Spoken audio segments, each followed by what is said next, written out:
Des conteneurs chargés sur des plateaux de semi-remorques. Voilà à quoi se résume depuis un mois l'activité du port de Gron. Une activité bien loin des missions habituelles de ce port de commerce. D'habitude, écoutez, on charge nos navettes fluviales, on charge en fluvial, c'est notre cœur de métier.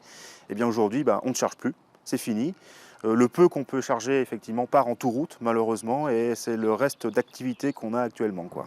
En cause, la grève des dockers du Havre. Le port du Havre étant bloqué depuis 4 semaines, l'acheminement des marchandises a été sévèrement perturbé avant d'être totalement interrompu début juin avec la crue de l'Yonne. Comme lors de toute crue, le débit augmente fortement et dans ces cas-là, l'approche notamment de nos ouvrages devient relativement dangereuse pour les bateaux qui peuvent se faire aspirer par le barrage. Par ailleurs, nos ouvrages finissent par être submergés par l'Yonne, notamment les écluses, et dans ce cadre-là, les bateaux ne peuvent plus franchir les écluses et la navigation est de fait arrêtée. Depuis ce vendredi, la navigation est de nouveau autorisée, mais des troncs d'arbres flottent toujours sur la rivière.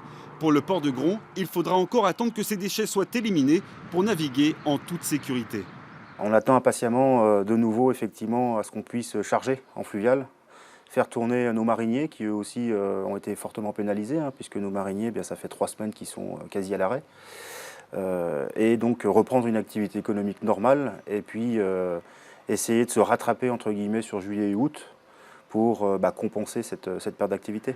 Les prochains chargements sur péniche devraient reprendre à partir du 27 juin. La grève et la crue auront des conséquences financières pour le port de Gron qui envisage déjà une baisse de 18% de son chiffre d'affaires.